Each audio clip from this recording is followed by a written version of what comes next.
Hello, everyone. My name is Güldeniz Doğan Alkan. I am one of the IP partners in Gün Plus Partners law firm. Welcome to the 8th of our webinar series on Court of Justice decisions.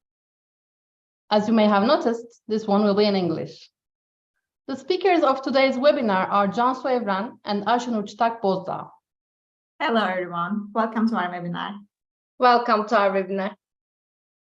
I also would like to thank our trainee lawyer, Inci Tarayan, for all the help provided in the research and preparation of this webinar. Today, we will elaborate on the decision of the Court of Justice in which the FreeRiding and bad faith concepts are discussed. Before starting, I would like to remind that if you have any question, please do not hesitate writing in the chat section. At the end of our webinar, we will reply to these questions one by one. First, let's begin with the subject matter of the Nehera decision. Ayşenur, can you briefly explain the decision to us? I think first of all, I should introduce Jan Nehera to our audience. He was the pioneer of the Czech textile industry in 1930s. He owned Nehera trademark and used it in Czechoslovakia in clothing sector. And the dispute was between Ladislav Zudut and Jan Nehera's heirs. So who is Ladislav Zudut?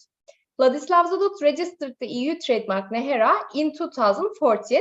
We will refer Zudut as the applicant later on. His trademark covers the classes 18, 24, and 25. So basically, he registered the trademark in the same sector with Jan Nehera. In 2019, Jan Nehera's heirs requested invalidation of the Zudut's Nehera trademark. They based their claim to the applicant's bad faith. We may refer Jan Nehera's heirs as the interveners during the webinar. The interveners claimed that Zudut filed the application in bad faith, considering their grandfather, Jan Nehera, had the same Nehera trademark registration. They claimed that Jan Nehera's trademark was well known in clothing and accessory industry in Czechoslovakia during 1930s. We will mention Jan Nehera's earlier trademark as the previous Czech trademark later on. Before ending my words, I would like to take everyone's attention to the chart. As it is seen, Zudut's trademark is identical to Jan Nehera's trademark, not only as the Nehera words, but also composition and stylization of the letters. Indeed, they are identical. Yeah. I have a few ideas why someone would want to re-register an old and famous trademark, but Cansu, can you share the claims and the proceedings until the General Court's decision to better understand what happened there? Sure, let's look into what happened. In the present case, the interveners mainly claimed that the applicant was in bad faith and requested the invalidation of the trademark based on this. The interveners who asserted the bad faith claim hold the burden of proof. When we look into the decision of the EU IPO's cancellation division, we see that it rejected the invalidation request as the interveners failed to prove the applicant's bad faith at the date of filing. Following this, the Board of Appeal reviewed the matter and decided to invalidate the trademark. The board concluded that the applicant was aware of the previous Czech trademark and Jan Nehera's surviving reputation due to its serious use in Czechoslovakia in 1930s. The Board of Appeal mentioned that the applicant was trying to relate with the former Czech trademark and trying to take unfair advantage from their reputation. So we see that the board grounded its decision on FreeRiding concept, as we will explain later on. After the board's decision, the applicant brought the dispute before the General Court. The applicant argued that the interveners couldn't prove the previous Czech trademark's well-known status, neither in the past nor in the present, which is also unregistered. Therefore, they did not have any right over the name of Nehera and couldn't demonstrate the continuing fame of Jan Nehera and the former Czech trademark. Thank you, Cansu. Ayşenur, can you explain how the General Court reviewed those claims? Sure. I want to begin with the criteria that the court set for bad faith assessment. The General Court stated in its preliminary consideration that the definition of bad faith is broad, it requires dishonest behavior and intention, and finally, it should be evaluated commercially in terms of trademark law. And then listed 4 points to examine bad faith and FreeRiding. According to the court, first of all, bad faith requires the presence of a dishonest thought or an intent. And secondly, yes, bad faith refers to the subjective intention of the applicant, but an objective evaluation should be made by considering all the circumstances. In this matter, bad faith argument is strongly related to the question whether there is a purpose of gaining unfair advantage from the reputation of Jan Nehera's trademark or not, So examination of such reputation is important. Finally, the court underlined that burden of proving bad faith is on the claimant. After setting these criteria, the General Court examined facts and history of the case, legal protection scope of Can Nehera's earlier trademark, and also its use and well-known status, and finally, Zudut's knowledge on these factors. Now, I would like to share the court's determinations for each point. Regarding history, the court said that Nehera trademark was found in early 1930s and registered in 1936 in Czechoslovakia by Can Nehera. On legal protection of Czech trademark, the court said that Can Nehera had no valid trademark registration when Zudut filed the application. In fact, Czech trademark of Can Nehera had lapsed in 1946. On use of Czech trademark and Can Nehera name, the court said that Can Nehera used the trademark until 1950, but there is no information or even allegation that Can Nehera's name and his Czech trademark were actively used while Zudut filed the application before VIII. Regarding being well known, the court said that Can Nehera and his trademark are historically important, and Nehera trademark had a reputation during 1930s. But reputation of Can Nehera's Czech trademark has not continued. Also, it is forgotten by the EU public when Zudut filed the application before VIII. So, the court concluded that the previous trademark of Can Nehera was not well known at the time of filing.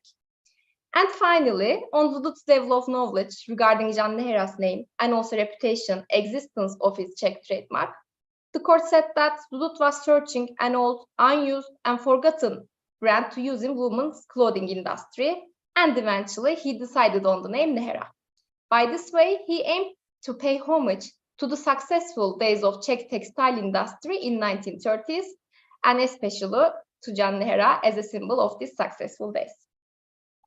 So the General Court applied 4 criteria to the dispute, and based on these, what is concluded, Cansu? Can you illustrate? Sure. Based on those findings, the General Court concluded that in order to accept FreeRiding, previous trademark must have an ongoing reputation. And as Ayşenur mentioned, the previous trademark was not well known anymore. Therefore, although Zudut was aware of the well-known Nehera trademark, this fact alone is not found sufficient to establish bad faith. The court indicated that Zudut never claimed that he had family ties to Can Nehera and was his successor. On the contrary, he stated that he revived the brand that disappeared after 1930s, revealing that there is no continuity between Can Nehera and his own activities. The court concluded that Zudut is reviving an old trademark which was forgotten by the relevant consumers in 2013, and therefore considered his efforts to revive the previous trademark by allocating money, time, and labor is not contrary to the rule of good faith. The court further noted that Can Nehera's heirs had no legal protection for Nehera trademark at the time of filing. As a result, the General Court accepted the applicant's request and rejected the invalidation claim based on the applicant's bad faith since it couldn't be proved, so it cancelled the court's decision. Okay, if I correctly understood, the General Court did neither accept bad faith nor well-known status and concluded that there is no FreeRiding. It is a very interesting decision evaluating the well-known status and bad faith concepts as a whole. So I wonder how these concepts are implemented together in EU and Turkey. To understand that, Ayşenur, first, can you briefly explain the concept of well-known status of trademarks both in EU and Turkey? Of course. I would like to begin with Turkish IP code. Invalidation and rejection of a later trademark can be requested if the reputation of an earlier well-known trademark will be damaged, or if there will be an unfair use of such reputation, or the distinctive character of the earlier well-known trademark is damaged. So the IP code did not define the reputation or the well-known status. In EU law, we see that likewise in Turkish IP code, the nature and scope of reputation are not defined either by the regulation nor the directive, but of course they are defined under the precedents. For example, in Çevi decision, the General Court held that in order to satisfy the requirement of reputation, the earlier mark must be known by a significant part of the public regarding the concerned goods or services. In SPA Finder's decision, the General Court concluded that when the relevant public confronts the later trademark and they may possibly associate it with the earlier mark may consequently be damaged. Thank you, Ayşenur. If there's a well-known trademark, we need to consider bad faith to assess the FreeRiding concept. Cansu, can you explain what is FreeRiding and how the Turkish Court of Cassation and Court of Justice evaluate it?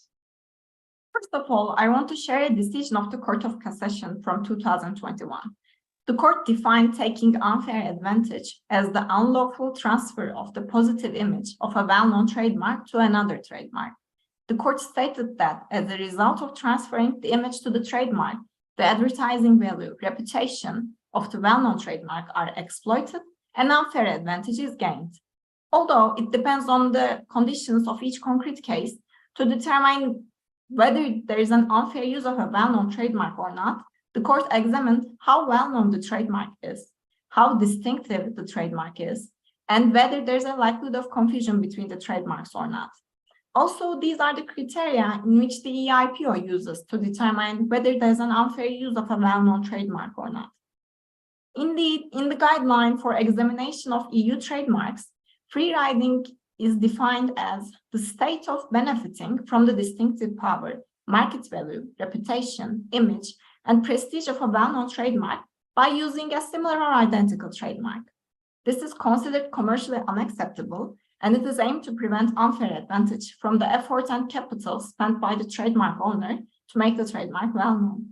It is also stated that the unfair use is related to gaining advantage from the previous trademark rather than the possibility of damaging the previous trademark. Similar evaluations are adopted in the L'Oréal decision, which is one of the milestone decisions related to FreeRiding concept, rendered by the Court of Justice. In L'Oréal decision, it is stated that if a trademark is similar to a well-known trademark, which is used in the same activity field, it is likely to consider as unfair use of the power and value of the well-known trademark without any financial input or effort. My understanding is that benefiting from the distinctiveness and reputation of the previous trademark requires the existence of an association between the trademarks that will enable the transfer of prestige. So what are the factors that may indicate an association, and are there any precedents embodying these factors? Okay, let me answer this. The factors that make this association possible are how well-known the previous trademark is, how high the degree of distinctiveness of the well-known trademark is, whether there's a similarity between the trademarks, and finally, how close or far the sectors that the trademarks are used. Now, I'd like to mention Viagra versus Viaguara decision of Court of Justice, as we can examine these factors in this decision. Viagra trademark is registered in class 5, whereas Viaguara was covering the goods in classes 32 and 33, and it will be marketed on the drinks that increase sexual desire. The court concluded that it will be possible for the relevant consumers to establish a connection between the products, so there is a possibility of unfair use, considering both the similarity of the goods and, of course, the trademarks. And are there any other milestone decisions which include arguments both on FreeRiding and well-known status given by the Court of Justice to understand the general approach to those concepts? I gathered some decisions. Let me share them with you. In the Coca-Cola versus Master decision, after it was determined that there was a similarity between the trademarks, the burden of proof was placed on Coca-Cola to prove Master's bad faith and effort of FreeRiding as alleged by Coca-Cola. The court stated that Coca-Cola had to prove the serious risk that such damage could occur in the future, but not obliged to show the actual damage. Following this, the court concluded that Master's use of the trademark includes the risk of unfair use in the European Union, as Master's products are marketed in Syria and Middle East. Furthermore, the court noted that Master also targets EU consumers, as more than one EU official language is added to the content on its website. The second decision is related to the trademarks Prada and the Rich Prada. In this case, the court determined that the positive values such as the attraction, quality, and prestige of the Prada mark may be transferred to the services covered by the trademark application, even for the relevant consumers who know Prada well. The court decided that the accommodation services covered by the trademark application can be associated with the fashion industry.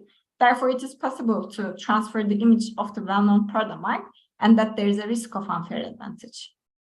There are several similar decisions, such as Royal Shakespeare, L'Oréal, Bellure, Beadles, where the court defined taking unfair advantage as the misuse of the previous trademark's image without paying or giving any effort to become well-known.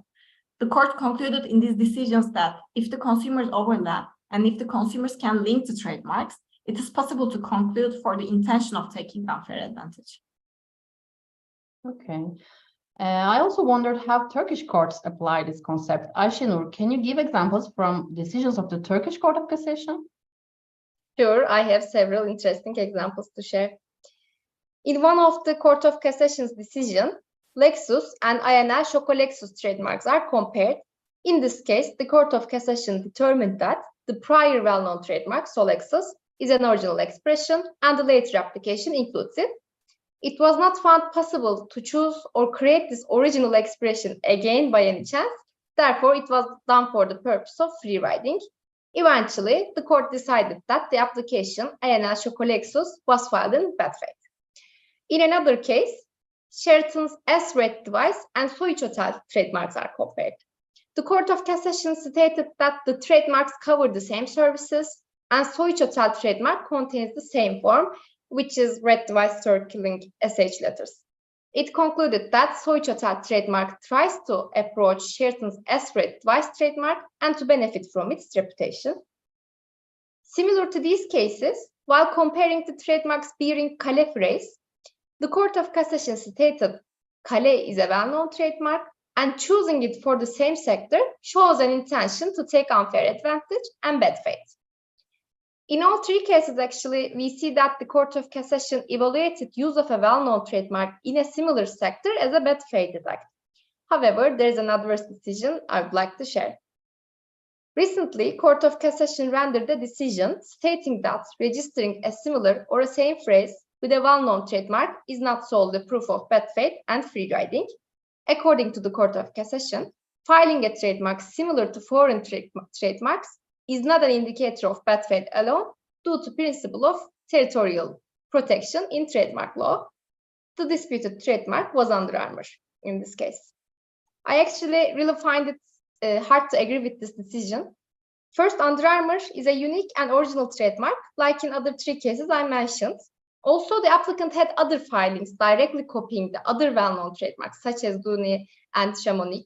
So, I mean, how could it be a good faith act to create a portfolio by registering several well-known trademarks? I just think that the applicant goes beyond reviling. Yes, I agree with you. Considering the first three cases you mentioned, the last one is really surprising. So last but not least, we need to look into the effect of the bad faith concept on FreeRiding. Cansu, can you explain the approach of this on the Turkish trademark law? Sure. In the evaluations of FreeRiding, whether the owner of the latter trademark is in bad faith or not is not important. In other words, intention is not sought for the existence of FreeRiding. In order to accept FreeRiding, there needs to be a possibility of transferring the reputation and prestige of the previous trademark to the goods and services on which the latter trademark will be used. So thanks to this transfer, marketing of the goods and services with the latter trademark will be easier. Within the scope of the relative refusal grounds based on the well-known status in the IP code and EU trademark regulation, bad faith is not specified as a precondition for unfair use of a well-known trademark. The provisions of the relevant articles only seek the possibility of the latter trademark owner to gain unfair advantage from the previous well-known trademark without justification. In one of its decisions, the Court of Cassation accepted that the person who wants to register a trademark, even though he knows or should have known the level of recognition of the previous mark, has at least acted with the aim of gaining unfair advantage. So we see that the court did not sought for the intention. And the directive published by the EU IPO also includes similar evaluations. On the other hand, we see that the Court of Cassation in some of its decisions seek for further concrete evidence in addition to the high similarity or identity of the trademarks to accept bad faith. We see in some of the Court of Cassation decisions that to be able to talk about bad faith, the applicant should be in a position of preventing the trade of others, trying to extort money from others, or acting fallaciously as a proxy, dealer, distributor, agent, etc., or considered the applications filed without having an actual intention to use, making brand trading or blackmailing as bad faith. To give an example, the Court of Cassation, in one of its decisions, stated that the defendant was aware of the plaintiff and its trademarks due to the distributorship agreement between them, and that the defendant acted in bad faith. So, in light of this, is there any way to register or use a trademark similar to a well-known trademark without facing any free riding or bad faith claim, just like it is decided in the Nehera case? Yes, it is possible. In order to overcome free riding and bad faith claims, it can be argued that the use has taken place by a just cause. The concept of just cause aims to balance the parties' interests. In one side, there is someone claiming that he has a justified reason for using a well-known trademark. So this does not mean that all the rights attached to this trademark are granted to him. But on the other side, there is the owner of a well-known trademark who is obliged to bear the use of its trademark by a third party. I would like to share an important precedent where the just cause is argued. In Interflora decision of the Court of Justice, the argument was on selecting and using a similar or an identical trademark as a keyword on the internet by a competitor company. The court evaluated that if this competitor company does not sell imitation goods bearing the well-known trademark, or damage its distinctive character, damage its reputation, or harm its basic functions, there is a just cause for the competitor company to use the same or a similar phrase of a well-known trademark as a keyword, and eventually there will be no unfair use. Now, I wonder whether you have encountered any decision similar to the Nehera case, or is Nehera a unique one? I actually encountered a similar case to the Nehera decision. The case is between Mars and Piasten and Lutzi before the Paris court, and the decision is expected soon. Mars commercialized peanut chocolates under the Treats trademark in France from 1955 to 1986. However, Piasten and Lutzi decided to file and use the trademark Treats in France recently. In 2018, Lutzi started commercializing its new Treats peanut chocolate sweets in France. The new Treats products were perceived by French media as a revival of the classic Treats products that belongs to Mars in the past. And the French media mentioned it as the iconic Treats candy is coming back, although there is no association with the historic trademark or with Mars. Lutzi then threatened Mars with a revocation action due to non-use against its historic Treats trademarks. As a response, Mars alleged that Lutzi was in bad faith for filing the trademark application Treats, has caused unfair competition and parasitism because it produced chocolates by repositioning the Treats trademark, and requested the assignment of the trademark. In the present case, as an exception to the general principle that third parties may use or register trademarks that are no longer in use or have been abandoned, the public's recollection of the previous trademark should also be considered. Otherwise, it may cause bad faith, parasitism, and unfair competition. The Nehera and Treats cases prompt the question as to whether filing an application for an old trademark that is widely recognized could be considered fraudulent or not, even if the previous trademark is no longer actively used. The decision in the Treats case has not been ruled yet, but we look forward to it. Okay, so you're saying that a new Nehera decision is loading. Okay, very well, Cansu and Ayşenur, thank you for your detailed presentation. Free riding is a broad concept, and you clarified it very well. Considering all the summarized precedents, do you agree with the evaluation of the Court of Justice on the concerned Nehera decision? Well, there are several points to agree and disagree with the General Court's evaluations. First of all, bad faith should be proven by the claimant, which is not easy to prove. I believe that the court should have explained the indicators of bad faith. Furthermore, although the definition of bad faith is broad, it should also be evaluated along with the commerce principles. Then it would become easier to prove bad faith. In the present case, Zudut declared on its website that the trademark belongs to Can Nehera, but did not clarify his aim to commemorate Can Nehera and the well-known Nehera trademark. So Zudut must be expecting at least some kind of advantage by declaring that Nehera was well-known and that they revived the trademark. Therefore, I don't agree with the General Court. Yeah, Cansu, I agree with you, especially on the course assessment of well-known status. Yes, I understand that Nehera's trademark was not famous when Zudut filed the application, but I want to ask why Zudut revived this trademark. I think the answer is to make it famous again for himself and to take unfair advantage from earlier trademark. I think the declaration that Nehera was a well-known trademark belonging to Nehera and it is revived now has a power to affect consumers' choices. So by stating Nehera was not famous when Zudut filed the application, I think just a quick exit from the FreeRiding assessment. And of course, the incentives of Zudut should be considered by reviving this old famous trademark. So considering all the precedents we talk about, Mrs. Alkan, do you align with us or the Court of Justice? Thank you for your replies. Well, I agree with both of you. And once I read the dispute, I was pretty sure that the court decided to the bad faith of the applicant at the end of the decision, because looking for an old well-known trademark is not a common demand in commerce. So that is why I think the decision is rather surprising and none of us seems to agree with it. Ayşenur and Cansu, thank you again for your evaluations.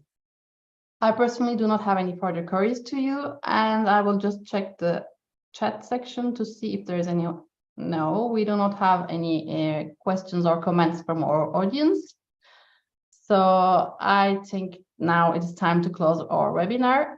I hope it was a useful and enjoyable one for everyone. Thank you for joining us today. Thank you for